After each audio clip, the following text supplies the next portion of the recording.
Hello friends, இன்றைக்கி நம்ம சேனலில் என்ன பார்க்க போகிறோன்னா, ஒரு அதிரடியான எச்சரிக்கையான ஜோதிட விஷயத்தை தான் இப்போ இந்த வீடியோவில் ரொம்ப சுவாரஸ்யமாக பார்க்க போகிறோம். ஸோ என்ன பார்க்க போகிறோம் அப்படிங்கிறத இன்ட்ரோவில் ஃபஸ்ட்டு ஷேர் பண்ணுறேன்.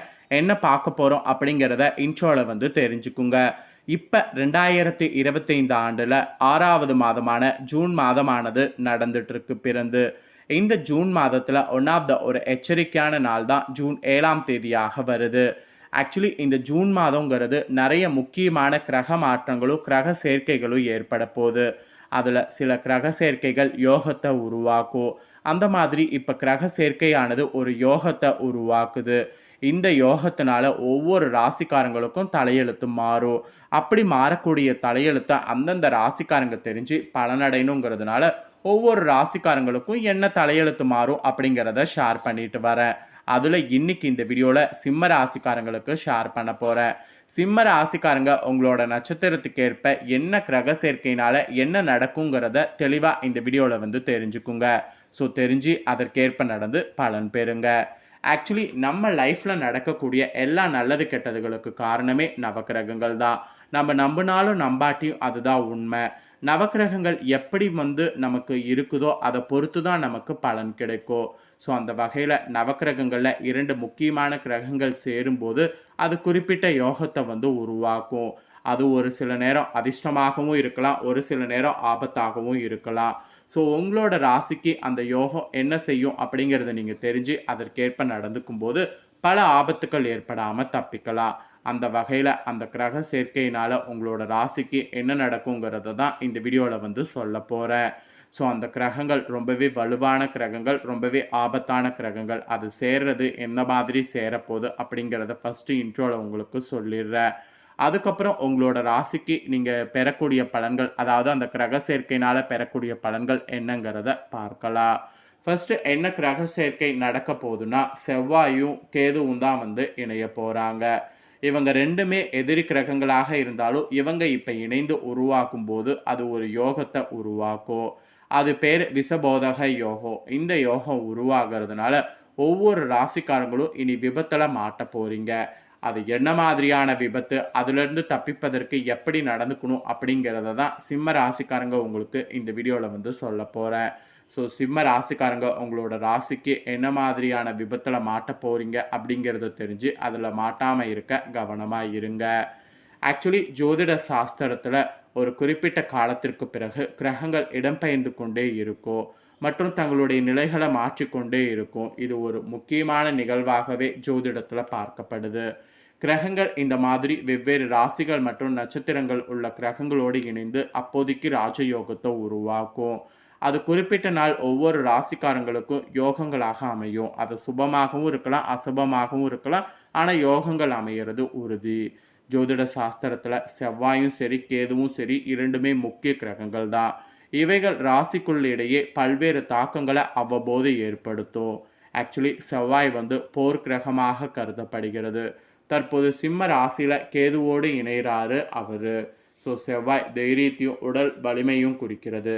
கேது மோட்சம், பயம் மற்றும் மர்மங்களை ஆளுகிறது. இப்படியெல்லாம் இருக்கக்கூடிய கிரகத்தன்மைகளை கொண்டு ஜூன் 7ஆம் தேதி அன்னைக்கு செவ்வாய் சிம்ம ராசிக்குள்ளே நுழைகிறாரு. கேது ஏற்கனவே சிம்ம ராசியில் இருக்கிறாரு. கேது சிம்ம ராசியில் இருக்கும்போது செவ்வாய் சிம்ம ராசிக்குள்ளே ஜூன் 7ஆம் தேதி நுழையும் போது சிம்மத்தில் செவ்வாய் கேது சேர்க்கை ஏற்படுது. இந்த சேர்க்கையினால் விஷபோதக யோகமானது 2025 ஜூன் 7ஆம் தேதி அன்னைக்கு உருவாகுது.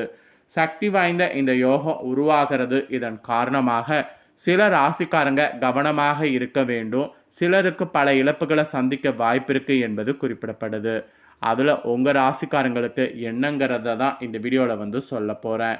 ஸோ என்னங்கிறத தான் இந்த வீடியோவில் உங்கள் ராசிக்கு நீங்கள் தெரிஞ்சுக்க போகிறீங்க. ஸோ தெளிவாக இந்த வீடியோவை சிம்ம ராசிக்காரங்க ஃபுல்லாக பாருங்கள். இப்போ தான் இந்த கிரக சேர்க்கையினால் உங்களுக்கு என்ன பலன் கிடைக்குங்கிறத சொல்ல போகிறேன்.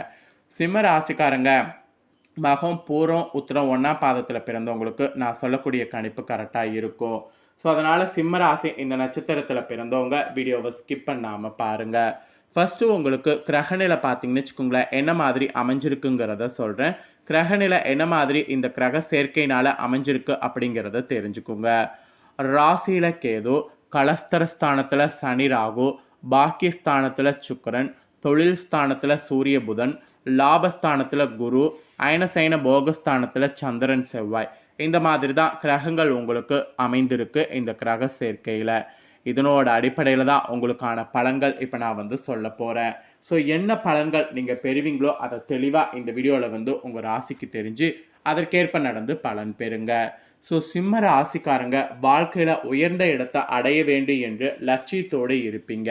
இப்படி இருக்கக்கூடிய உங்கள் ராசிக்காரங்களுக்கு இந்த கிரக சேர்க்கையினால் நீங்கள் எதிலும் முதலாவதாக இருக்க முயற்சி பண்ணும். அப்படி இருக்கிறது ரொம்ப நல்லது. வேகத்தை விட்டுட்டு இதற்காக விவேகத்தோடு செயல்படுவது வெற்றி தரும்.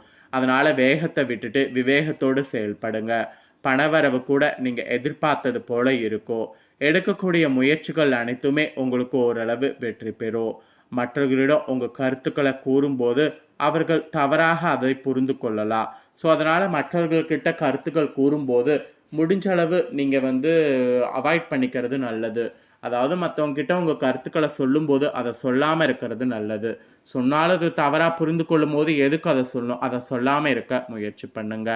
இந்த மாதிரி சில விஷயங்களில் கிரக சேர்க்கையினால் கவனமாக இருக்கணும் என்பது குறிப்பிடப்பட்டிருக்கு. அப்புறம் நெக்ஸ்ட்டு நீங்கள் தொழில் வியாபாரம் செய்பவர்களாக இருந்தீங்கன்னா இந்த கிரக சேர்க்கையினால் உங்களுக்கு தொழில் வியாபாரத்தில் இருந்த போட்டிகள்லாம் வந்து அகலும். எதிர்பார்த்த அளவு வியாபாரத்தில் நல்ல லாபங்கள் உங்களுக்கு கிடைக்கும். அப்புறம் கூட்டு தொழில் வியாபாரம் செய்பவர்கள் கவனமாக இருப்பது நன்மை தரும். ஸோ கிரக சேர்க்கையினால் இந்த ஒரு எச்சரிக்கை மட்டும் உங்களுக்கு சொல்லப்பட்டிருக்கு. அப்புறம் உத்தியோகத்தில் இருப்பவர்களுக்கு சொல்லப்பட்டிருக்கு. உத்தியோகத்தில் இருப்பவர்களுக்கு வீண் அலைச்சலை சந்திப்பதற்கு வாய்ப்பு நேரும். மேல் அதிகாரிகள் கூறுவதை கேட்டு அதன்படி நடப்பது நல்லது. சக ஊழியர்கள் உங்களுக்கு ஆதரவாக இருப்பாங்க. அதனால் ஆதரவாக இருக்கிறதுனால அவங்களோட உங்களுக்கு என்னெல்லாம் வேணுமோ அதை வந்து கேளுங்க. உங்கள் உத்தியோகத்தில் இந்த கிரக சேர்க்கையினால் இந்த ஒரு அதிர்ஷ்டம் மட்டும் உங்களுக்கு சொல்லப்பட்டிருக்கு. அப்புறம் உங்கள் ராசிக்காரங்க குடும்ப ரீதியாக பார்க்கும்போது குடும்பத்தில் இருந்து வந்த கருத்து வேற்றுமையெல்லாம் வந்து நீங்கும். கணவன் மனைவிக்கிடையே மனஸ்தாபங்கள்லாம் இந்த கிரக சேர்க்கையினால் அகலும். எல்லாத்துலேயுமே கவனமாக எதையும் பேசுவது நல்லது. பிள்ளைகளோடு அன்போடு பேசுவது நன்மை தரும். அக்கம் பக்கத்தினருடன் வீண் வாக்குவாதங்களை தவிர்ப்பது நல்லது. இது குடும்பத்தில் சிம்ம ராசிக்காரங்க உங்களுக்கு இந்த கிரக சேர்க்கையினால் சொல்லப்பட்டிருக்கு. பெண்களுக்கு கூட ஸ்பெஷலாக என்ன சொல்லப்பட்டிருக்குன்னா விவேகமாக செயல்படுவது வெற்றியை தரும். அதனால் வேகத்தை விட விவேகமாக செயல்படுங்க. எதிர்பார்த்ததற்கு மாறாக காரியங்கள் வந்து நடக்கலாம். ஸோ எதிர்பார்த்ததுக்கு மாறாக காரியங்கள் நடக்கும்போது அதை கண்டிப்பாக வந்து அக்செப்ட் பண்ணிக்கோங்க. கவனமாக இருங்க. வீண் அலைச்சல் ஏற்படும். ஸோ பார்த்து சூதானமாக இருங்க. அப்புறம் கலைத்துறையில் இருக்கிறவங்களுக்கு சொல்லப்பட்டிருக்கு. கலைத்துறையில் இருக்கிறவங்களுக்கு எதிர்பாலினத்தவரிடம் பழகும்போது இந்த கிரக சேர்க்கையின் போது கவனமாக இருக்கணும். நண்பர்கள் மூலம் வீண் அலைச்சல்கள் உங்களுக்கு குறையும். நேரம் தவறி உணவு உண்ண வேண்டியது இருக்கும். அந்த மாதிரியான தவறை மட்டும் கலைத்துறையில் இருக்கக்கூடிய சிம்ம ராசிக்காரங்க பண்ணாதீங்க. அது உடல் ரீதியாக உங்களுக்கு பெரிய ஆபத்தில் போய் முடியும். அப்புறம் அரசியல் துறையில் இருக்கிறவங்களுக்கு சொல்லப்பட்டிருக்கு. அரசியல் துறையில் இருக்கிறவங்களுக்கு நினைக்கக்கூடிய காரியங்கள் தள்ளி போக வாய்ப்பு அதிகமாக இருக்குது. வீண் அலைச்சல் வேலை பளு இதெல்லாம் வந்து இருக்கும். மேலிடத்தில் நெருக்கம் அதிகரிக்கும். மனமகிழக்கூடிய காரியங்கள் நடக்கும். ஸோ அதனால் உங்களுக்கு எந்த வகையான பாதிப்பும் கிடையாது. அப்புறம் மாணவர்கள் கூட இந்த கிரக சேர்க்கையினால் ஆசிரியர்கள் கூறுவதை கேட்டு கவனமாக கேட்டு அதன்படி நடக்கிறது நல்லது. ஆக்சுவலி அவங்க உங்களுக்கு துரோகம் செய்ய மாட்டாங்க. அதுதான் வெற்றிக்கு உதவியாக இருக்கும். அதை பண்ணுங்கள். வீண் அலைச்சல்கள்லாம் விளையாடுவதெல்லாம் தவிர்த்துக்கிறது நல்லது. அப்படியெல்லாம் நீங்கள் தவிர்த்துக்கிட்டிங்கன்னா மனக்கவலை உங்களுக்கு உண்டாகாது. இல்லைனா மனக்கவலை உண்டாகும். அப்புறம் எதிர்பாராத செலவு ஏற்படும். அலைச்சலால் சரியான நேரத்திற்கு உணவு உண்ண முடியாத நிலை ஏற்படும். முடிஞ்ச அளவு அதை எல்லாமே சரி பண்ணுவதற்கு அலைச்சலை தவிர்த்துக்குங்க. வாக்குவன்மையால் காரிய அனுகூலம் ஏற்படும். வாக்குவன்மையை வைத்துக்குங்க. ஸோ சிம்ம ராசிக்காரங்களுக்கு இந்த கிரக சேர்க்கையினால் இந்த மாதிரியான பலன் தான் கிடைக்கும் என்பது குறிப்பிடப்பட்டிருக்கு. குறிப்பிடப்பட்டதை தெளிவாக உங்களுக்கு ஷேர் பண்ணிட்டேன். ஷேர் பண்ணதை நீங்கள் தெரிஞ்சிருப்பீங்க. தெரிஞ்சதுக்கேற்ப நடந்து பலன் பெறுங்க. உங்களுக்கு இந்த கிரக சேர்க்கையினால் பரிகாரம் என்ன சொல்லப்பட்டிருக்குன்னா இந்த கிரக சேர்க்கை நடைபெற்ற அந்த ஜூன் 7ஆம் தேதிக்கு பிறகு வரக்கூடிய ஞாயிற்றுக்கிழமையில் சிவன் கோவிலுக்கு சென்று சிவனையும் நவக்கிரகத்தில் சூரியனையும் தீபமேற்றி வழிபடுவது நல்லது. இதை செய்தீங்கன்னா எல்லா நன்மைகளும் உண்டாகும். அதனால் இந்த ஒரு பரிகாரம் மறக்காமல் செய்துடுங்க. இந்த தகவல்களை நீங்கள் பார்த்து பயனடைஞ்சது போல் உங்கள் ஃப்ரெண்ட்ஸ் ஃபேமிலி இருக்கவங்களும் பயனடையணும்னு நினச்சிங்கன்னா வீடியோ அவங்களுக்கு ஷேர் பண்ணுங்கள். புதிய தகவல்களை தெரிந்து கொள்ள சப்ஸ்கிரைப் பண்ணுங்கள். நன்றி.